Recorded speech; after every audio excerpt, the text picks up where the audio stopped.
తండ్రి, కుమారుడు, పరిశుద్ధాత్మ త్రియేక దేవుని నామం పేరట ఆమెన్. మన తండ్రి అయిన దేవుని నుండి, ప్రభు అయిన యేసుక్రీస్తు నుండి కృప సమాధానములు మీకు కలుగునుగాక. ప్రియ విశ్వాసులారా, స్నేహితులారా, ఈ వారము పెంతెకోస్తు 2వ ఆదివారం నాడు అత్యున్నత ప్రభావశీలి అయిన శ్రీ యేసు అనే అంశం మీద మనం కలిసి ధ్యానం చేయడానికి మిమ్మల్ని ఆహ్వానిస్తున్నాను. అత్యున్నత ప్రభావశీలి అయిన యేసు, దాని కొరకు ఏర్పరచబడిన వాక్యము పరిశుద్ధులైన యోహాను సువార్త 8వ అధ్యాయము 12వ వచనం నుంచి మీ కొరకు కొన్ని వచనాలు చదివి వినిపిస్తాను. మరలా యేసు, నేను లోకమునకు వెలుగును, నన్ను వెంబడించువాడు చీకటిలో నడువక జీవపు వెలుగు కలిగి ఉండనని వారితో చెప్పాను. కాబట్టి పరిసయ్యులు, నిన్ను గురించి నీవే సాక్ష్యం చెప్పుకొనుచున్నావు, నీ సాక్ష్యం సత్యము కాదని ఆయనతో అనగా, యేసు, నేను ఎక్కడి నుండి వచ్చుతునో ఎక్కడికి వెళుతునో నేను ఎరుగుదును కనుక నన్ను గురించి నేను సాక్ష్యము చెప్పుకొనినను నా సాక్ష్యము సత్యమే. నేను ఎక్కడి నుండి వచ్చుచున్నానో ఎక్కడికి వెళ్ళుచున్నానో మీరు ఎరుగుదురు. మీరు శరీరమును బట్టి తీర్పు తీర్చున్నారు, నేను ఎవరికి తీర్పు తీర్చను. నేను ఒక్కడినై ఉండక నేనును నన్ను పంపిన తండ్రియు కూడా ఉన్నాము కనుక నేను తీర్పు తీర్చినను నా తీర్పు సత్యమే. ప్రార్థన చేసుకుందాం. ప్రియ పరలోకపు తండ్రి, నిత్యుడైన దేవ, నమ్మదగిన దేవ, అతి సత్యాతి సత్యము అయినటువంటి మహా పరిశుద్ధుడవు, నీకు వేలాది స్తోత్రాలు తండ్రి. ఆయన మరొక విశ్రాంతి దినాన అతి పవిత్రమైన నీ వాక్యాన్ని మేము కలిసి ధ్యానము చేయని అంటుండగా మాతో మీరు ఉండండి. నీ పవిత్ర వాక్యాన్ని, నీ యొక్క సందేశాన్ని మాకు అనుగ్రహించి మా హృదయాలు సంధించుమని యేసునామంతో వేడుకొంటున్నాం తండ్రి, ఆమెన్. మన తండ్రి అయిన దేవుని నుండి, ప్రభు అయిన యేసుక్రీస్తు నుండి మీకు సదా ఆయన దీవెనలు కలుగునుగాక. ఇంగ్లీష్ టైటిల్ అత్యున్నత ప్రభావశీలి అయిన యేసు అంటే జీసస్ ద గ్రేట్ ఇన్ఫ్లుయెన్సర్ అని మన అల్బానికులు ఇచ్చారు. I have some small difficulty in using that word influencer. ఎందుకంటే ఇన్ఫ్లుయెన్సర్ అనే పదం కొంచెం వ్యతిరేక భావాలను కూడా కలుగు చేస్తుంది. ఇప్పుడు ఫర్ ఎగ్జాంపుల్ విలియం షేక్స్పియర్ గారు ఆయన నావెల్స్లో కొంచెం విలన్ క్యారెక్టర్గా ఉండే వాళ్ళని ఇన్ఫ్లుయెన్సర్ అనే పదం వాడాడు. Even Oscar Wilde, English great writer Oscar Wilde కూడా ఆయన రైటింగ్స్లో ఇన్ఫ్లుయెన్సర్ అనేది పాజిటివ్గా ఏం వాడలేదు.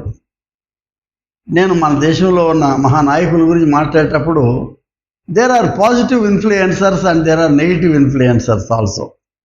అంటే మన యొక్క దేశాన్ని ఇంటిగ్రిటీతో సమన్వయపరచగలిగే ఇన్ఫ్లుయెన్సర్స్ ఉన్నారు, పెద్ద పెద్ద ఆరేషన్స్తో. వాళ్ళ యొక్క ప్రబోధాల ద్వారా మన దేశాన్ని తప్పుదారి పట్టించే ఇన్ఫ్లుయెన్సర్స్ కూడా ఉండొచ్చు. దాని మీద ఎక్కువ చర్చ లేకుండా దాన్ని నాకు సొంత జ్ఞానంతో ఆ పదాన్ని రీప్లేస్ చేయడానికి నేనేమనుకుంటున్నానంటే, instead of influencer, Jesus the great inspirer. Inspirer అనేది ద వెరీ పాజిటివ్ వర్డ్. అంటే ప్రభావం మన మీద చాలా ప్రభావం పడిందండి పలానా వాళ్ళది అంటాం. దానికంటే తెలుగులో కూడా మంచి పదం ఏంటంటే స్ఫూర్తిదాయక క్రీస్తు. చెడ్డ ప్రభావం ఉండొచ్చు, మంచి ప్రభావం ఉండొచ్చు. స్ఫూర్తిదాయక క్రీస్తు అంటే స్ఫూర్తి అనేది great inspiration kept before you, a living model. సామర్థ్యత ఉన్న వ్యక్తి అనే నిర్వచనం తీసుకోవచ్చు. లేక ఇన్స్పైర్ అంటే శ్వాసించే వ్యక్తి. శ్వాసించే కాదు, శ్వాస కూడా స్పైర్, ప్రవహించేటటువంటి ప్రవాహాన్ని ఇన్స్పైరింగ్ అని కూడా అనవచ్చు దాన్ని. అంటే ఇంగ్లీష్లో ఒక మాట చెప్పాలి, ఇన్స్పైర్ అంటే ఫ్లో ఇన్, ప్రవహించేటటువంటిది. చాలామంది మన యువతకు చాలామంది ఉన్నారు కదా. Ronaldo Christian is a great ఇన్స్పైరర్, Sachin Tendulkar is a great ఇన్స్పైరర్ కదా.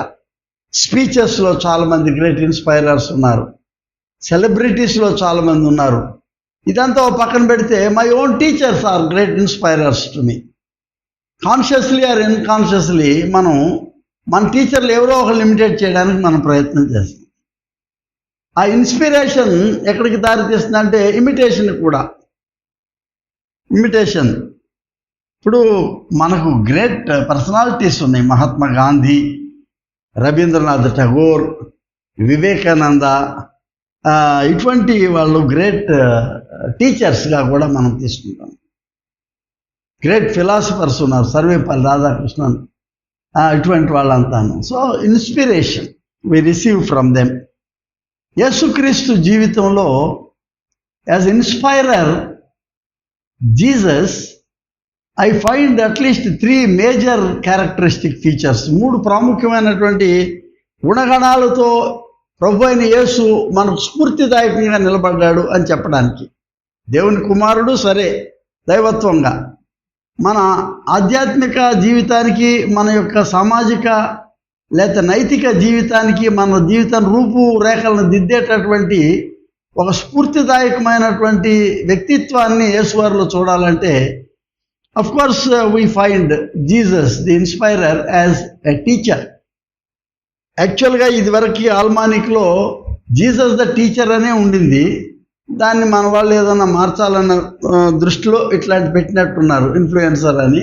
But I would like to replace it as inspirer అని చెప్పాను నేను.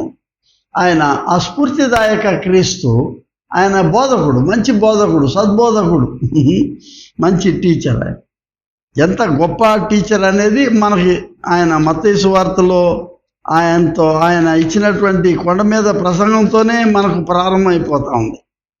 ఎటువంటి ఇన్స్పైరింగ్ మెసేజెస్ ఇచ్చాడంటే, కేవలం ఇవాళ క్రీస్తును రక్షకుడిగా అంగీకరించి వాళ్ళే కాకుండా ఆయనను నైతిక స్ఫూర్తిదాయకంగా తీసుకునే వాళ్ళు చాలామంది వచ్చారు. లైక్ ఇందాక నేను చెప్పిన కేశవ్ చంద్రసేన్ గారు, వివేకానంద స్వామి, వీళ్ళందరూ కూడా ఏంటంటే మహాత్మా గాంధీ, నెల్సన్ మండేలా, వీళ్ళందరూ కూడా ఏంటంటే యేసును ఒక గొప్ప ఇన్స్పైరర్గా తీసుకున్నటువంటి టీచర్గా, ముఖ్యంగా టీచర్గా ఆయన అంగీకరించారు. మనం మహాత్మా గాంధీ గారి వ్యక్తిగత జీవితం గురించి మనం మాట్లాడుతూ ఉన్నప్పుడు ఆయనకు చాలా ఇష్టమైనటువంటి పదం ఒకటి ఉందంట కొండ మీద ప్రసంగంలో. అదేంటంటే మై ఎక్స్పెరిమెంట్స్ విత్ ట్రూత్ అనే పుస్తకంలో ఆయన రాస్తాడు, సాత్వికులు ధన్యులు, వారు భూలోకమును స్వతంత్రించుకొందురు. You know the blessed are the meek, they will inherit the kingdom of God. ఆయనకి ఇష్టమైంది అది. ఇష్టమై ఆయన అఫ్కోర్స్ ఆయన సూటు అవన్నీ తీసేసి ఆయన దాదాపుగా ఏకవస్త్రంతోనే తిరుగుతూ పాదయాత్రలు చేస్తూ ఆయన చాలా శాకాహార పరిమిత అయినటువంటి ఆహారం భోజిస్తూ ఆయన చెప్పినటువంటి మాటల్లో కూడాను, ఆయన చేసినటువంటి వాటిలో హింసాయుతమైనటువంటి విధానములో కాకుండా ఆయన అహింస తత్వాన్ని తీసుకోవడానికి ఇది హేతు అని చెప్తున్నారు. ఏంటంటే సాత్వికత, హ్యూమిలిటీ అండ్ హంబుల్నెస్. అది మన యొక్క భారతదేశ స్వాతంత్రానికి ఒక గొప్ప ఇన్స్పిరేషన్ రావడానికి ఇటువంటి పదాలు కొండ మీద ప్రసంగంలో ప్రభు వారి దగ్గర నేర్చుకున్నాం. చాలామంది గొప్ప గొప్ప లిబరేటర్స్ లైక్ నెల్సన్ మండేలా లాంటి వాళ్ళు, they have also taken this sermon on the mount great inspiration. ఇది ఎన్ని గొప్ప గొప్ప పదాలు ఆయన కొరకు ఉన్నాయి, అందులో ఉన్నాయి. సమాధానపరచువారు ధన్యులు, వారు దేవుని కుమారులు అనబడతారు. అంటే గో బిట్వీన్ రెండు భయంకరమైనటువంటి శక్తుల మధ్యకి వెళ్ళడం అనేది సాహసించే క్రియ. అది వెళ్ళి వాళ్ళని దగ్గరికి తీసుకొని వచ్చి సమాధానపరచడం అనేది సాక్షాత్తు అది దేవుని ఇంటర్వెన్షన్ కిందే తీసుకోవాలంటున్నాడు. ది ఏంజల్ ఆఫ్ గాడ్ చేసేటటువంటి పని. ఇక్కడ దేవుని కుమారులు అన్నారు కానీ anybody in the name of God తెచ్చే సమాధానం. సో ఇవి మనం యేసు వారి యొక్క జీవితంలో ఆయన గొప్ప ఉద్బోధకుడు, సద్బోధకుడుగా ఆయన్ని మనం చూడగలుగుతున్నాం. మత్తయి సువార్తలోనే 13వ అధ్యాయంకి వెళ్ళేటప్పటికి అక్కడ ఇంకా కొత్త చంక్ ఒకటి ఉంటుంది మనకేంటంటే, he brings the entire Kingdom of God, దేవుని రాజ్యం అంతటిని ఒక చిన్ని మూసలోనికి తీసుకొని వచ్చి చూపిస్తాడు ప్రజలకి. అది ఎలా తీసుకొని వస్తున్నాడంటే, ఎవరో ఒక స్త్రీ చేయబోయేటటువంటి రొట్టెలకి చేసే పుల్లని పిండి చిన్ని పిండికి పోలుస్తున్నాడు ఆయన. How it becomes swelling and పెద్ద అప్పం తయారయ్యి ఆకలి తీర్చేదానిలాగా. ఇంకా దాన్ని విత్తనాలు, మంచి విత్తనాలు అంటున్నాడు. అంటే నువ్వు ఏది మంచిది విత్తుతావో అదే ఇట్ రిఫ్లెక్ట్స్, అదే ఫలభరితం అవుతుంది అని చెప్పేదానికి దేవుని రాజ్యం. ఇంకోటి ఏంటంటాడు, దాచబడిన ధనము ఓ ట్రెజర్. నువ్వేదో స్వార్థపరంగా దాచుకోవడానికి కాదు, కానీ అది దేనికో దానికి మంచిగా ఉపయోగపడేటువంటి ధనంగా దాన్ని. క్లైమాక్స్ ఏంటంటే ఒక మంచి ముత్యంగా పోలుస్తూ ఉన్నాడు. అది నీకున్నదంతా అమ్మేసి ఓ మంచి ముత్యాన్ని కొనేటటువంటి దానికి దేవుని రాజ్యం. ఇట్లాంటివి ఆయన ఎన్నో చెప్పాడు. What is Kingdom of God? అది వచ్చిందా, వచ్చే ఉన్నదా, రావాల్సి ఉన్నదా? ఇటువంటి ప్రబోధాలు ఆయన చేయడం మనం చూస్తూ ఉన్నామని. ఇదంతా ఒక ఎత్తు అయితే, మూడో విభాగంలో ఒకడు వచ్చి అడుగుతాడు, ఏమని? సద్బోధకుడా, నేను నా నిత్య జీవానికి వారసుడు అవ్వాలని కోరుకుంటున్నాను, కాబట్టి నాకేం చేస్తావు నువ్వు నాను అని అడిగినప్పుడు ప్రభు ఏమంటాడంటే, ఈ ధర్మశాస్త్రంలో ఇవన్నీ నువ్వు చేయాలయ్యా నువ్వు అని అంటాడు. అంటే వాడు అంటాడు, ఇవన్నీ నేను ఫాలో అవుతున్నాను కదండి అని చెప్తాడు. అక్కడ ఆ సబ్జెక్ట్ అయిన తర్వాత చివరిలో ఆయన చెప్పే మాటల్లో కూడా ఎటువంటి గొప్ప పదాలు ఉన్నాయంటే, నీవు పరిపూర్ణుడవుట కోరినేడల నీ ఆస్తిని అమ్మి బేదలకి ఇమ్మంటే, the translation of your wealth, డబ్బే కాదు, నీ మేధస్సు, నీ శ్రమ, ఇదంతా కూడా సమాజానికి ఉపయోగపడాలని ఆడు మిక్కిని వ్యసనపడి వెళ్ళిపోయాడంట అక్కడి నుంచి. నిత్యజీవనకు అతి దగ్గరలో ఉన్నటువంటి వాడు. అక్కడ ప్రభువారు ఒక సబ్జెక్ట్ వస్తుంది అక్కడ, ఏంటంటే హూ ఈజ్ మై నైబర్, నీ పొరుగువాడు ఎవడు అనే వచ్చినప్పుడు సబ్జెక్టులో ప్రభువారి బోధన చాలా ఆశ్చర్యంగా, ఇంత క్రితం ఎవడు చెప్పనటువంటి బోధన లాంటిది. ఏంటంటే నిన్ను వలే నీ పొరుగువారిని ప్రేమించవాలే చెప్పినటువంటి మహాసత్యాన్ని ఇవాళ the whole world great statesmen have translated the statement of Jesus. యేసువారి యొక్క పదాన్ని దాన్ని అనువదించుకుంటూ వాళ్ళు సొంత జీవితాలకు ఆపాదించుకుంటూ వెళ్ళారు. ఇది ఎక్కడి నుంచి తీసుకున్నారు? షేమా, నీ దేవుడవు ప్రభు, అద్వితీయుడవు ప్రభు కదా, నిన్ను వలే నీ పొరుగువారిని ప్రేమించడం అక్కడి నుంచే తెచ్చుకున్నది. ఆ పదం నుంచే మత్తయి సువార్త 22వ అధ్యాయం 37వ వచనంలో మనం చూస్తున్నాం దాన్ని, నిన్ను వలే నీ పొరుగువారిని ప్రేమించాలనేటువంటిది. ప్రియ స్నేహితులారా, నీ తోటివాడిని ప్రేమించటము, నీ తోటివాడు ఎవరని చెప్పి నిర్వచించటము, ప్రభువారిచ్చిన ఉపమానాల్లో కూడా సమరయుడు, మంచి సమరయుడి ఉపమానం one of the most very descriptive fabulous parables. అదేంటే మానవత్వం నిండి ఉన్నటువంటి ఆ స్థితిలో వాడు వంగి చేసినటువంటి పరిచర్య, గాయాలు కడిగిన పరిచర్య, వాడిని మళ్ళీ నా వెనక తీసుకొని వెళ్ళి వాడికి ఇవ్వవలసినటువంటి ఆ కేర్ ఇప్పించినటువంటి ఆ యొక్క పరిచర్యను. క్లైమాక్స్ ఏంటంటే మత్తయి సువార్త 18వ అధ్యాయంలో మన పేతురు గారు అడుగుతాడు, ఎన్నిసార్లు క్షమించాలండి అనే ఆ సందర్భం వచ్చినప్పుడు యేసు అంటాడు, 7 మార్లు మట్టుకే కాదు 77 మార్లు మట్టుగా నీతో చెప్పుచున్నాను అని ఆయన చెప్తాడు. అంటే 77 అనే సంఖ్య గురించి కాదు, కానీ ఫర్గివ్నెస్ హ్యాజ్ నో లిమిట్, అది అపరిమితమైంది. ఎన్నిసార్లైనా ఎంతకాలమైనా ఈ క్షమించటము అనేటటువంటిది ఒక పెద్ద డివైన్ క్వాలిటీ అనేది ప్రభువు వారు చెప్పడం. ఇటువంటి టీచింగ్స్ చాలా ఇన్స్పైర్ చేసినాయి తన చుట్టూ ఉన్న సమాజాన్ని. ఎంతవరకు వీళ్ళు అర్థం చేసుకున్నారు శిష్యులు అనేది, తను వినేవాళ్ళు జనసమూహం ఎంతవరకు అర్థం చేసుకున్నారో తెలియదు, కానీ ఈ 2000 సంవత్సరాలు they have become the containers of truth and wealth. ఎంత గొప్ప అంశాలను వారు తెలియచెప్పారని. ఇవి చాలా గణనీయమైనటువంటి విషయాలుగా ఉంటూ క్లైమాక్స్ ఏంటంటే ఆయన చెప్పినట్లో మనుష్య కుమారుడు పరిచారము చేయించుకొనుటకు రాలేదు కానీ పరిచర్య చేయుటకు వచ్చను అనేటటువంటి ఈ గొప్ప మాటని మనం చూస్తూ ఉన్నాం. ఇది నేను యునైటెడ్ థియలాజికల్ కాలేజ్ చదువుతున్న నాతో పాటు చదువుకున్న వాళ్ళు చాలామంది ఉంటారు.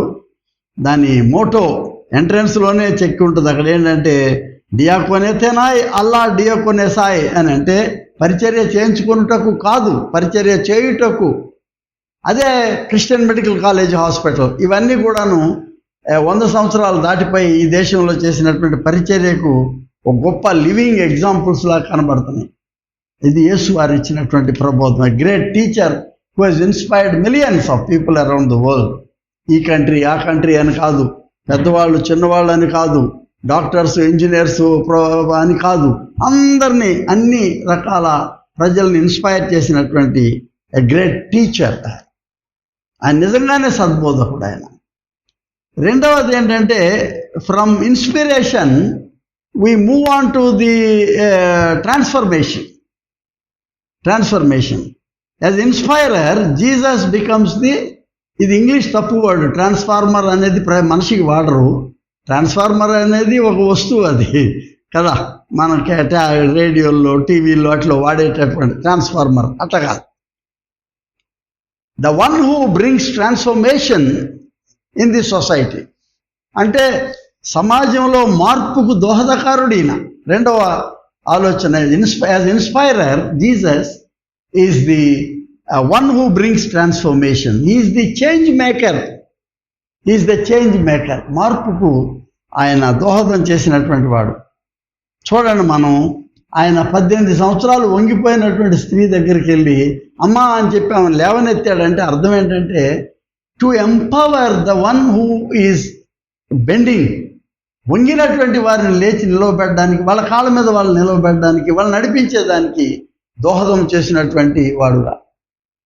ఒక చిన్ని బాలిక దగ్గరికి వెళ్ళి తల్లి తాకుమి కుమారి చిన్నదానా లే అంటున్నాడంటే చిన్న చిన్న little girls and young women, young పర్సన్స్ని ఆయన లేపి నిలవబెట్టి, ఈ దినాల్లో మన దేశంలో అది చాలా అవసరం.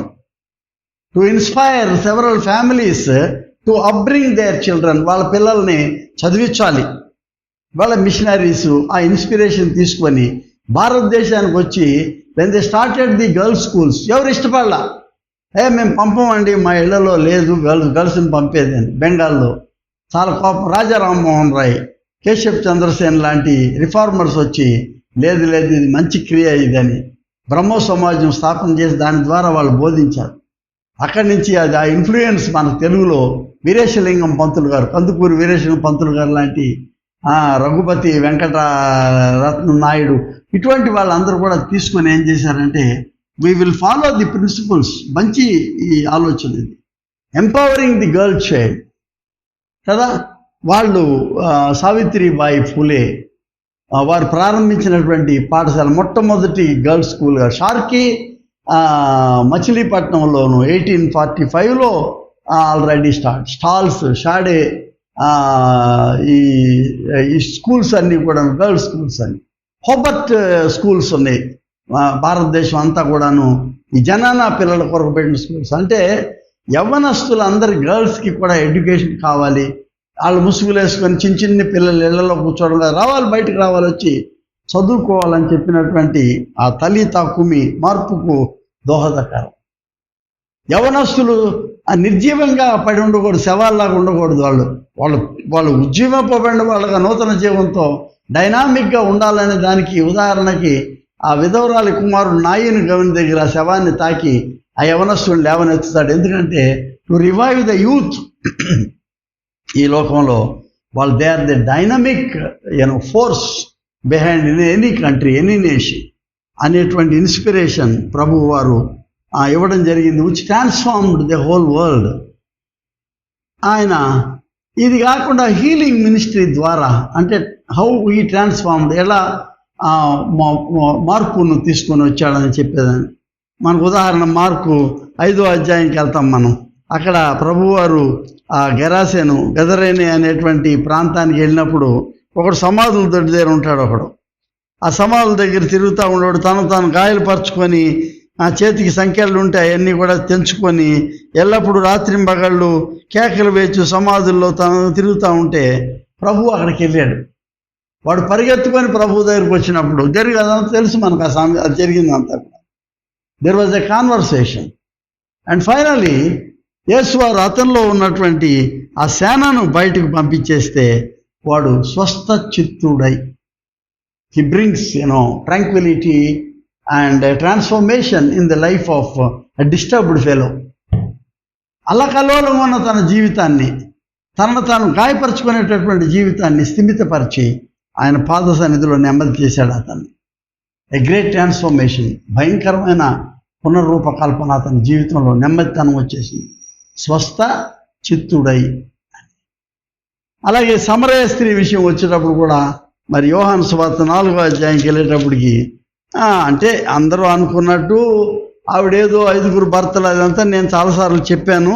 ఆ దృష్టిలో చూడకుండా అక్కడ రాయబడినటువంటి ఆ గ్రీకు భాషను జాగ్రత్తగా మనం చూడగలిగితే, అమ్మ నీకెంతమంది పెనిమిట్లు ఉన్నారు అనేది కన్నా బాల్ అనేటువంటి అర్థానికి హీబ్రూ భాషలో 3 అర్థాలు ఉంటాయి. 1 నీ దేవుడు బాల్, 2 నీ యజమాని, 3 నీ భర్త అనేటటువంటి 3 అర్థాలు ఉంటాయి. మన వాళ్ళ ట్రాన్స్లేషన్లో మరి ఆనాడే బైబిల్ రాసినప్పుడు ట్రాన్స్లేటర్స్ వీళ్ళంతాను తీసేసుకున్నారు. అందులో ఏంటంటే అవునండి నాకు 5 పెనిమిట్లు ఉన్నారు, ఇప్పుడున్న పెనిమిటి ఇది కథ అంతా రాసుకొచ్చారు.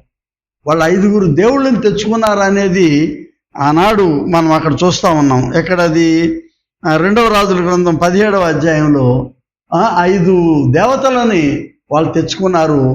వాళ్ళే ఇక్కడికి వచ్చి ఇక్కడున్న యూదులను ఇన్ఫ్లుయెన్స్ చేశారు. ఇందాక ఈ పదం వాడుతున్నా, ఇప్పుడు వాళ్ళు ప్రభావితం చేశారు, ఇన్ఫ్లుయెన్స్ చేశారు. నెగిటివ్గా చూస్తున్నా, చేసేసి పెళ్ళిళ్ళు చేసేసుకొని వాళ్ళు అక్కడ ఉంటున్నారు.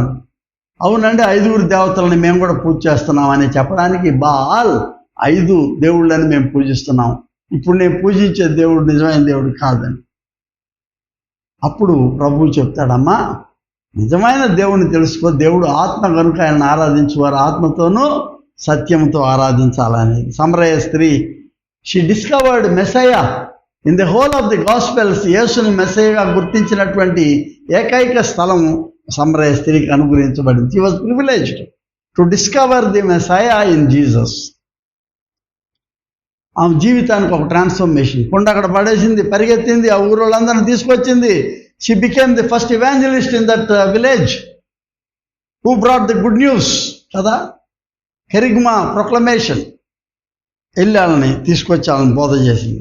అఫ్కోర్స్ తర్వాత మగ్దలేని మరియ గురించి కూడా మర్చిపోకూడదు. లూకాసు వార్త 8వ అధ్యాయంలో 7 దయ్యాలు 8వ అధ్యాయం 2వ వచనంలో ఉంటుంది చూడండి. అక్కడ ఏముంటుందంటే ఒక స్త్రీ పట్టుబడి పాపంలో పట్టుబడిన ఆమె మగ్దలేని మరి అన్నట్టుగా చెప్తాను. ఇంకో చోట 7 దయ్యాలు వెళ్ళగొట్టబడిన. But one thing is true, ఆమె జీవితాన్ని ప్రభువు పునర్రూపకల్పన చేశాడు. అంటే మారు జీవితాన్ని, మారు మనస్సును కలుగజేసి మగ్దలేని మరి తన జీవితకాలం అంతా ప్రభువారు ఆయన మరణించి సమాధికి వెళ్ళిన తర్వాత లేచినప్పుడు కూడాను ఆమె ఖాళీ సమాధిని చూసిన మొట్టమొదటి స్త్రీగా, ఆ సువార్త ఖాళీ సమాధి సువార్త చెప్పిన మొట్టమొదటి ఎవాంజలిస్ట్గా నిలబడిపోయింది ఆమె మగ్దలేని మరియ. ఆమె జీవితంలో చాలా నిలబడిపోయింది చిరస్థాయిగా. తర్వాత కాలంలో పోపులు ఆమెని సెయింట్హుడ్ ఇచ్చారు. ఆమెకి సెయింట్ మేరీ ఆఫ్ మగ్దలా. మార్పుకు దోహదకారులు యేసువారు, వారి జీవితంలో ఎంతో. జక్కయ్య ఉన్నాడు. లూకాసు వార్త 19వ అధ్యాయంకి వచ్చేటప్పటికి జక్కయ్య దగ్గరికి వచ్చి నిలబడ్డాడు. ఎందుకు? జక్కయ్యని ఎవరు ఇష్టపడరు, ఎందుకంటే వీడు మాలో నుంచే వచ్చి మా మీద ఈ సుంకాలు వసూలు చేసి మమ్మల్ని చాలా హింసిస్తున్నాడు అని చెప్పి చాలా బాధపడతారు. ఇతను చూసి ఇష్టపడరు ఎవరు కూడాను. కానీ వానిలో యేసు ఎవరో అని చూడగోరినటువంటి ఆ బుద్ధి ప్రభువారు అతని దగ్గరికి వచ్చి, చెట్టు దగ్గరికి వచ్చి ఆయన ఏమడుగుతున్నాడంటే, జక్కయ్య నువ్వు దిగిరా, గాడ్ డిస్కవర్డ్ జక్కయ్య, వాడు కూడా మారగలడు అని చెప్పి యేసు వారి చెట్టు కింద నుంచి దిగిరావయ్యా, నేను ఇంటికి రావాలంటున్నాడు. ఇన్ దిస్ వే యేసువారు అతని గృహంలోకి వెళ్తున్నట్టు ఆయన అంటున్నాడు, నేడు ఈ ఇంటికి రక్షణ వచ్చి ఉన్నది. అప్పుడు అంటున్నాడు, నశించిన దాన్ని వెదకి రక్షించడానికి మనుష్య కుమారుడు వచ్చానని. జక్కయ్య పిలవలేదు ఆయన్ని, కానీ యేసువారు అతని దగ్గరికి వెళ్ళి అతను రక్షించడానికి, అతని జీవితాన్ని మార్చడానికి. ప్రియ స్నేహితులారా, చెప్పుకుంటూ పోతే సువార్తల్లో బోల్డ్ ఉన్నాయి ఇట్లాంటి అనుభవాలు. ఏం చెప్పాలదలుచుకున్నాను ఇందులో అంటే, యేసువారు మార్పుకు దోహదకారి. ఆయన change maker. He brought change, constructive change, radical change. ఈ సమాజంలో ఒక నిర్మాణాత్మకమైనటువంటి ఒక మార్పును, విలువలు మార్చేటటువంటి ఆ మార్పును అటు యవనస్తుల మధ్య, అటు స్త్రీల మధ్య, అటు సమాజం మధ్య తీసుకుని రావడం చూస్తున్నాం మనం. ఇప్పుడు 38 సంవత్సరాల నుంచి పడి ఉన్న పక్షవాయువు కలిగిన వాడిని ఆయన లేవయ్యా నీ పరిపత్వం లే అంటే ఏంటంటే లేవని ఇన్స్పైర్ చేస్తున్నాడు. Stand up and walk. పడి ఉన్న వాళ్ళను లేచి నిలువబెట్టి నడిపించేటటువంటి శక్తి సామర్థ్యతను ఆయన ఇస్తున్నాడు. As a great teacher he was ఇన్స్పైరర్. As a person who brought transformation, he has been a great inspirer. మనల్ని స్ఫూర్తిదాయకంగా మార్చేవాడు. మూడోది, యాజ్ ఇన్స్పిరేషన్ ఆయన ఓ గ్రేట్ రిడీమర్. మనకు ఆయన విమోచనకర్తగా ఉన్నాడు. ఆయన పాత నిబంధనలో మనకి గోయల్ అనే పదం ఉంది. గోయల్ అంటే దాని అర్థం ఏంటంటే విమోచకుడు, లిబరేటర్.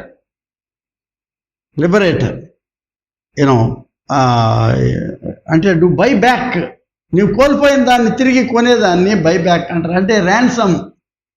కొన్నిసార్లు ఏంటంటే వెల ఇచ్చి కొనేదానికి ఈ పదాన్ని వాడుతుంటారు అక్కడ. అఫ్కోర్స్ ఇంకో పదం కూడా ఉంది, పదా అనేది. డబ్బిచ్చి కొనుక్కునేది, తనదే మళ్ళీ వస్తువుని కొనుక్కోవడం అని లీగల్ టర్మ్ అది. వెల ఇచ్చి మన జీవితాన్ని ఆయనే ఊపిరి పోసి మనం సృజించాడు. మనల్ని కోల్పోయినప్పుడు ఆయన వెల ఇచ్చి తన ప్రాణాన్ని, తన రక్తాన్ని ధారపోసి మరలా మనల్ని కొనుక్కున్నాడు యేసువారు కల్వరిలో. కొలస్సీ పత్రిక 1వ అధ్యాయం 13-14 వచనాల్లో ఆయన గ్రేట్ రిడీమర్ అనేది చూస్తాం. ఆయన మనలను అంధకార సంబంధమైన అధికారములో నుండి విడుదల చేసి తాను ప్రేమించిన తన కుమారుని యొక్క రాజ్య నివాసులుగా చేశాను. What a privilege! ఆయన విడిపించడమే కాకుండా మనల్ని కూడా తీసుకొని వెళ్ళి ఆయన రాజ్య నివాసులుగా, we are the co heirs of the eternal kingdom అనేది గోవెల్ అనే పదంలో చూస్తున్నాం. విమోచన, గ్రేట్ విమోచనాత్మకమైనటువంటిది. దావీదు కీర్తన 77వ అధ్యాయం 15వ వచనంలోను చాలా చోట్ల మనం విమోచన క్రయధనముగా, యెషయా గ్రంథము 1:27, 53, 20 చాలా చోట్ల మనం చూస్తున్నాం. To liberate. నూతన నిబంధనలో కూడా లుత్రోన్ అనే పదాన్ని వాడాడు. గ్రీక్ పదం. అంటే క్రయధనముగా విమోచించటం అనేటటువంటి పదాన్ని అక్కడ వాడుతున్నాడు. అటోన్మెంట్ అంటే ఎట్ వన్ మెంట్. ఆయన చేసిన ఒక్క క్రియ కల్వరిలో మనల్ని మళ్ళీ తిరిగి కొనుక్కున్నాడు అనేటువంటి. మత్తయి సువార్త 20వ అధ్యాయం 28వ వచనంలో అంటాడు, మనుష్య కుమారుడు పరిచారం చేయించుకున్నటకు రాలేదు కానీ పరిచారం చేయుటకు, అనేకులకు ప్రతిగా విమోచన క్రయధనముగా తన ప్రాణం ఇచ్చుటకు ఆయన వచ్చాను. విమోచన క్రయధనం. It's a great truth by which he becomes inspirer. మనకు స్ఫూర్తిదాయకంగా ఆయన మారాడని చెప్పడానికి. తిమోతి 1వ పత్రిక 2వ అధ్యాయం 6వ వచనంలో కూడా ఇదే మాట ఉంటుంది. ఏంటంటే ఈయన అందరి కొరకు విమోచన క్రయధనముగా తను తానే సమర్పించుకొని, సబ్స్టిట్యూషన్ అనే అర్థం వస్తుంది. అంటే ఆయన మన స్థితిలో ఆయన నిలువబెట్టుకొని ఆయన రక్తాన్ని చిందించి కల్వరిలో మనకు ఆ విమోచన అనుగ్రహించాడు ఆయన. ఇది విశ్వాసం. మనకు ఆయనలో రక్షణ పొందేటటువంటి విశ్వాసం అది. ప్రియ స్నేహితులారా, యేసువారు 3 విధాలుగా నేను చెప్పాను. ఇంకా చాలా విధాలు చెప్పేవాళ్ళు ఉండొచ్చు. ఒకటి ఏంటంటే, ఒక మంచి బోధకుడిగా, సద్బోధకుడిగా హీ బికమ్స్ ఎన్ ఇన్స్పైరర్, స్ఫూర్తిదాయకమైన మనిషిగా. రెండవది, మార్పుకు దోహదకారుడుగా ఆయన మనల్ని స్ఫూర్తి అనుగ్రహించాడు, అంటే చేంజ్ మేకర్గా. మూడవది, ఆయన గొప్ప విమోచకుడుగా, రిడీమర్గా మన యొక్క జీవితానికి స్ఫూర్తిదాయకంగా నిలువబడ్డాడని. ప్రియ స్నేహితులారా, 2000 సంవత్సరాల క్రైస్తవ సంఘ చరిత్రలో చూస్తే సంఘం ఇంతకాలం నిలువబడడానికి చాలా వచ్చినాయి. విశ్వాసాలు చాలా వెళ్ళిపోయింది. చాలామంది రక్షకులైన వచ్చారు, చాలామంది సమాధుల్లోకి వెళ్ళిపోయారు. చాలామంది బోధలు చేశారు, ఆ బోధలు విన్నాము, అవి కూడా మర్చిపోవడం అయిపోయింది. ఇప్పుడు వాళ్ళ దగ్గరికి పోయి కేవలం ఆ సమాధులని, వాళ్ళ మెమోరియల్స్ని చూసుకోవడమే తప్ప సజీవుడిగా నిలువబడినటువంటి శ్రీ యేసు క్రీస్తుని మనం చూస్తున్నాం. ఇదిగో నేను సదాకాలం మీతో ఉంటున్నాను అన్నాడు. నేను మీ కొరకు ఆదరణకర్తను పంపిస్తానని ప్రభువు వాగ్దానం ఉంది. శాశ్వత కాలం నుంచి శాశ్వత కాలం వరకు మీతో ఉండే ఆదరణకర్త. ఆయన మిమ్మల్ని సర్వసత్యంలోనికి నడిపించును. ఆయన వచ్చి మిమ్మల్ని సర్వసత్యంలోకి నడిపించును. పారమార్థిక సత్యాన్ని మనకు తెలియజేస్తారు. ఆయనలోనే ఈ రక్షణ. ఆయన సర్వలోకాన్ని ఎంతో ప్రేమించి దేవుడు అనుగ్రహించినటువంటి కుమారుడి ద్వారా మనకు వచ్చినటువంటి ఈ రక్షణ, కల్వరిలో ఆయన ఇచ్చిన ఈ విమోచన క్రయధనము ద్వారా తన్ను తానే ఆయన సమర్పించుకొని మనకిచ్చిన నూతన జీవితం, నూతన విలువలు. ఎన్ని కుటుంబాలు రక్షించబడుతున్నాయి, ఎన్ని జీవితాలు పునర్రూపకల్పన చేయబడినాయి, ఎంతమంది భయంకరమైన త్రాగుబోతులు, ఎంతమంది ఈ హింసాత్మకంగా జీవించిన వాళ్ళు. నేను నావెల్ చదువుతూ ఉన్నాను. అమెరికాలో ఉన్న చిన్నప్పుడు యంగర్ బాయ్గా రన్ బేబీ రన్ అని ఒక స్టోరీ ఉండేది. న్యూయార్క్లో స్ట్రీట్ ఫైటర్ అతను. అందులో పడిపోయి అదే లైఫ్ అనుకొని అన్ని స్ట్రీట్స్ మీద మాదే పెద్ద స్ట్రీటు, ఈ కొట్టుకోవడాల్లో అటు ఇట్లో ఆరితేరింది. But one day he was changed with one word. ఏంటంటే ఆయన యేసు వారి యొక్క దేవుడు లోకమును ఎంతో ప్రేమించానంటే అందులో నేనున్నాను, నన్ను కూడా ప్రేమించాడు దేవుడు.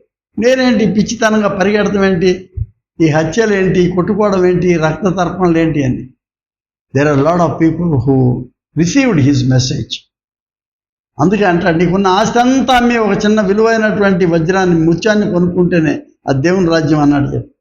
మన జీవితాల్లో మనం అటు ఇటు పరిగెట్టినప్పుడు, మనకు యేసు దొరికినప్పుడు, that's the greatest treasure that we have received. ఇవాళ ఎంతోమంది మౌల్వీలు, దేవాలయాల్లో పూజారులు, గొప్ప గొప్ప వాళ్ళు చెప్తున్నారు, మేము యేసుని చూసాం, మేము యేసు మా రక్షకుడిగా అంగీకరిస్తున్నామని. I believe it. వాళ్ళేం పిచ్చోళ్ళు కాదు, వాళ్ళ అజ్ఞానులు కాదు, వాళ్ళు పామరులు కాదు. They believed it. They discovered him as saviour, as redeemer, as ఇన్స్పైరర్, as a great teacher, as the one who brought salvation from the cross. ఒక బ్రాహ్మిన్ లేడీ ఆమె చెప్తోంది, నా కొరకు చనిపోవడం ఏంటండి, ఏం పని ఆయనకి? కానీ నేను నా అనుభవంలో చూశాను, నా కొరకే ఆయన తన విలువైన రక్తాన్ని చిందించాడని నేను నమ్ముతున్నానండి. నేను ఏంటి పిచ్చి పనులన్నీ చాలా చేశాను నేను. ఇవన్నీ ఏంటంటో అన్ని రకాల వస్తువుల్ని పూజలు చేసుకొని ఇవన్నీ బతికాను ఇంతకాలం. Now I believe that he is not a statue, he is not an Idol. విగ్రహం కాదు ఆయన. He is living God. He is living in my house and I am having day after day his blessings in his fellowship. మార్పుకు దోహదకారిగా వచ్చాడు నా దగ్గరికి. నా జీవితాన్ని మార్చేదానికి వచ్చాడు, నా జీవితాన్ని పునర్రూపకల్పన చేసేదానికి వచ్చాడు, నా జీవితానికి నూతన విలువలు ఇచ్చేదానికి ముందు వచ్చాడు. నిన్నటి వరకు లేని విలువ ఇవాళ కొత్తగా నేను గమనించాను. I found out, I discovered a great treasure in the Bible. And finally as redeemer, విమోచనతో ఆయన నన్ను, నా జీవితాన్ని నాకు ప్రతిగా, అంటే అనేకులకు ప్రతిగా విమోచన క్రయధనముగా తన ప్రాణము పెట్టిన యేసునాథుని, నా కొరకు ఆయన ప్రాణం పెట్టిన యేసుని నేను నా రక్షకునిగా నేను అంగీకరిస్తున్నాను. It's a great call. మన కుటుంబాల్లో మన బిడ్డలకు నేర్పాల్సింది, మన సహవాసాల్లో మన స్నేహితులకు తెలియజెప్పాల్సింది. I have received that great touch of Christ. నా జీవితంలో నేను పొందాను. అది అనేకులకు తెలియపరచాలనేది ఆ ప్రేరణ, ఆ స్ఫూర్తి మనము మన జీవితాల్లో గొప్ప సాక్ష్యాన్ని ఇస్తుంది. మన కుటుంబాలని చెదిరిపోనివ్వకుండా కాపాడాలి. వాటిని మన స్నేహితులతో మనకున్న స్నేహం చెదిరిపోనివ్వకుండా కాపాడాలి. మన జీవితంలో ఉన్న మన వ్యక్తిత్వ విలువలు చెదిరిపోకుండా కాపాడాలి. యేసు పాద సన్నిధిలో ఇది సాధ్యం. ఎందుకంటే ఆయన నాకు ప్రతిగా విమోచన క్రయధనం. Enough. My whole theology is ended up here in my place. నాకు ప్రతిగా విమోచన క్రయధనంగా ఆయన కల్వరిలో చిందించిన రక్తముతో నేను కడుగబడి ఉండాలని ఆయన పిలుస్తున్నాడు మనల్ని, మన కుటుంబాలని. ఏమి లాభం 100 ఏళ్ళ నుంచి క్రైస్తవులుగా ఉన్నాం మనం? ఏమి లాభం అంతంత పెద్ద పెద్ద గుడుల్లో కూర్చొని ప్రార్థన చేస్తున్నాం? We have to receive that experience. నాకు ప్రతిగా క్రయధనముగా ఆయన నాకు విమోచనాత్మకమైనటువంటి రక్షకునిగా నా ముందు ఆయన ఉంటే నేను గుర్తించకపోవడం అనేది నా దౌర్భాగ్యం. Let us discover him as the inspirer of our lives, as a great teacher, as the one who brings radical transformation in my life, as a great redeemer. ప్రార్థన చేస్తాం. అతి పరిశుద్ధుడైన తండ్రి, మా జీవితాలకు పునర్రూప కల్పన చేసే దేవుడవు, మా జీవితాలకు నూతన విలువలను ఆపాదించే దేవుడవు, కేవలము నీ ద్వారానే ప్రభా. మేము ఏమై ఉన్నామో అది కేవలము నీ ఉచితమైన కృప అయి ఉన్నాం. ఎందుకంటే మాకు ప్రతిగా, అనేకులకు ప్రతిగా నీ జీవితం విమోచన క్రయధనముగా నీవు సిలువలో వెచ్చించి ఆయన ఆ విలువైనటువంటి రక్త తర్పణతో ప్రభా మా జీవితాలను మీరు ప్రక్షాళన చేసి నూతన పరిచినందుకు వందనాలు చెల్లిస్తున్నాను. మా కుటుంబాలకు నేర్పండి తండ్రి. నీ పాద సన్నిధిలో ఆ నూతన విలువలను మేము పొందుకొని నాయన నీ జీవితాన్ని మేము అనుసరించగలిగే భాగ్యాన్ని మాకు ప్రసాదించున్నాం. యేసునామం పేరట వేడుకొనుచున్నాం పరమ తండ్రి, ఆమేన్. మన ప్రభువైన యేసుక్రీస్తు కృప, తండ్రి అయిన దేవుని ప్రేమ, పరిశుద్ధాత్మ యొక్క నిత్య సహవాసం మీకు సదా తోడయుండును గాక. ఆమేన్.